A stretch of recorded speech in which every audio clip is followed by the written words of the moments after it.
Hi team, and welcome back to your next APES screencast. Today, we'll start Chapter 9, which discusses how we can protect and sustain biodiversity by saving species and ecosystem services. This is a shorter version of the screencast we have done for other chapters.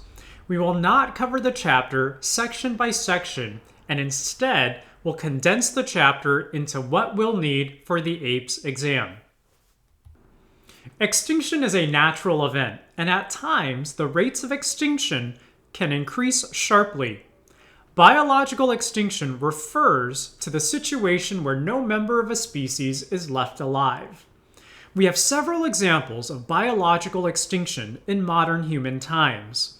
Pictured left is the dodo bird, which was once native to an island east of Madagascar in the Indian Ocean. When sailors first arrived on this island, the flightless birds had never seen humans before and were not afraid of them. They were an easy kill for hungry sailors. In addition, pigs and macaque monkeys that came along with the humans fed on the dodo bird's eggs. As a result, the last dodo was seen in 1662. On the right is the Tasmanian wolf. They hunted livestock and as a result were killed by farmers and bounty hunters. Hunting, in addition to competition with wild dogs introduced by European settlers, drove the animal to extinction. The last Tasmanian wolf was seen in 1938. Pictured here are more extinct animals. On the left is the northern white rhino. This animal is extinct in the wild. There are only 2 left in the world, and both are in captivity. Pictured right is the quagga. The quagga went extinct in the late 19th century and is a relative of the zebra. When one population or species declines or goes extinct, it has an effect on other species that it's connected to through food chains and food webs. This is called a trophic cascade. Trophic refers to food or feeding, and a cascade is another word for a waterfall. In this diagram, if you take the wolves out of this ecosystem, the number of deer increase. When the number of deer increase, the amount of vegetation decreases. If any of these plants or trees are endangered, they also become in danger of becoming extinct. During 5 times in its history, the Earth has experienced a significant number of extinctions in a short period of time. We call these times mass extinctions. This graph shows the number of families at any given time during the last 600 million years. Where you see significant dips in the number of families is a mass extinction. Mass extinctions are generally associated with multiple changes to the environment. This table shows the environmental changes that were occurring during the last 5 mass extinctions.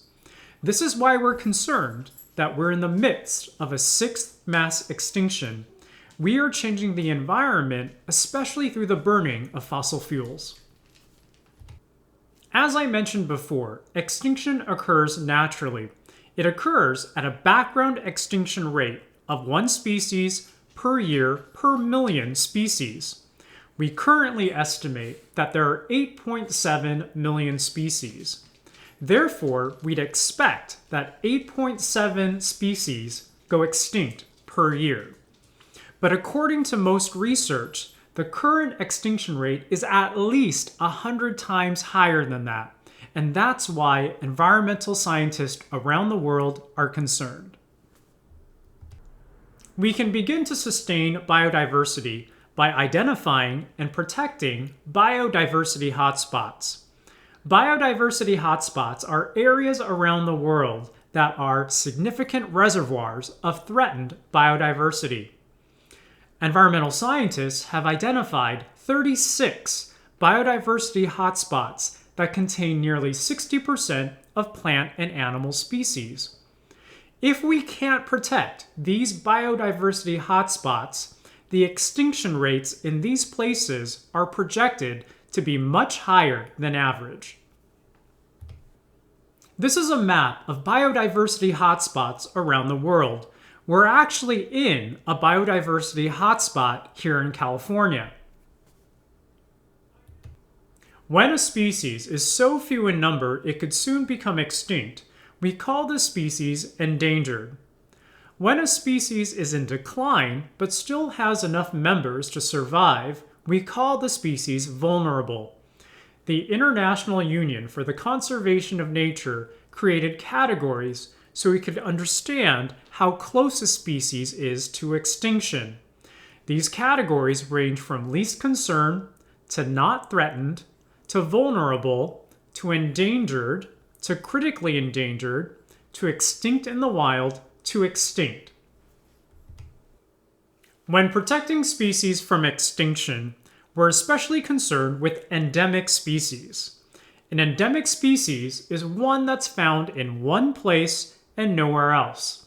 The golden trout pictured on the left and the San Francisco garter snake pictured on the right are endemic to California.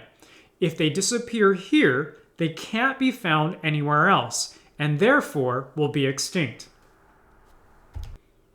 Before a species can become biologically extinct, it can become regionally or locally extinct. This refers to a species disappearing from an area where it was once normally found.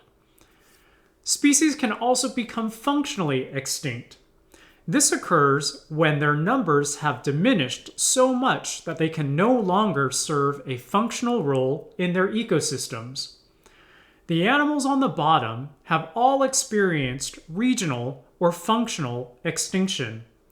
At the time that this book was published, there were only 42 Mexican gray wolves in the wild, 226 California condors, 437 whooping cranes, and about 500 Sumatran tigers. Another animal that has experienced regional or local extinction is the California grizzly bear.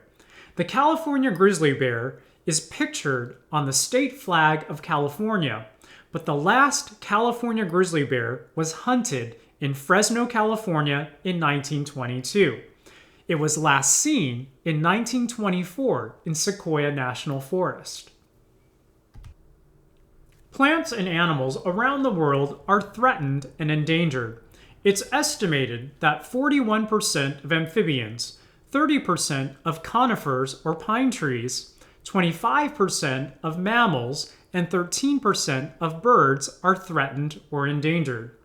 Amphibians are especially sensitive to changes in their environment, like pollution, climate change, and habitat loss, and as a result, a greater percentage of them are threatened or endangered.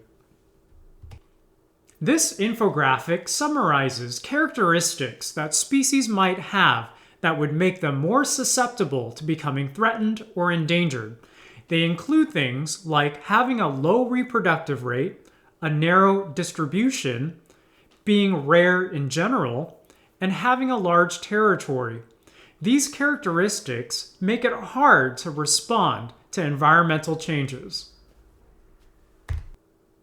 The acronym HIPCO will help you remember the greatest threats to biodiversity. Each letter in HIPCO represents a different threat. The H in HIPCO stands for habitat loss or habitat fragmentation. Habitat loss is the single greatest threat to species. Habitat fragmentation occurs when a large intact habitat is divided by roads, crops, or urban development. You can see habitat fragmentation in this photo where farms have broken up a forest ecosystem. Shrinking habitats support fewer organisms. This is stated by the theory of island biogeography.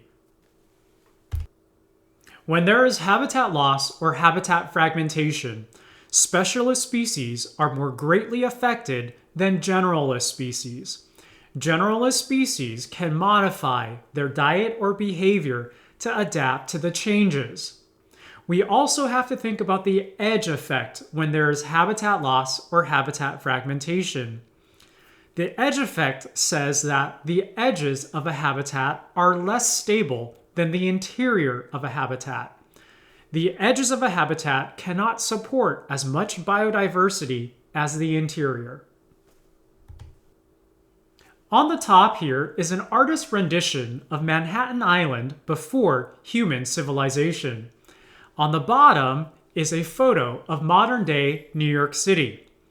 You can imagine the effect of habitat loss and habitat fragmentation on biodiversity here. These diagrams show the past and current ranges of 4 different animals. You can see how habitat loss and habitat fragmentation has forced these animals onto smaller and smaller patches of land. As a result, there's no surprise that these animals are struggling in nature.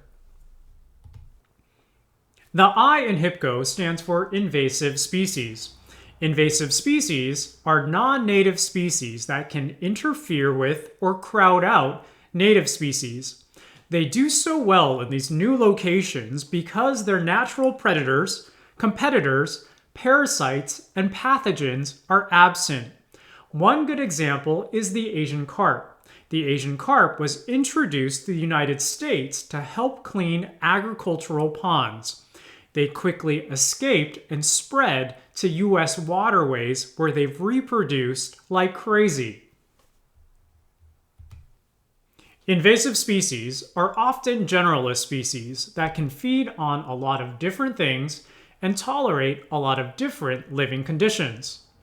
There also often are selected species that reproduce in high numbers and spread quickly. We can control invasive species using a number of different means. We can control them biologically by using their natural enemies. We can control them mechanically by physically trapping them. And we can control them chemically by using things like birth control, hormones, or poisons. These photos show the nutria that was introduced to the United States by the fur industry. On the right side, one is being trapped to control their population. Invasive species can be deliberately introduced or accidentally introduced. This diagram shows different examples of invasive species that were deliberately introduced and accidentally introduced.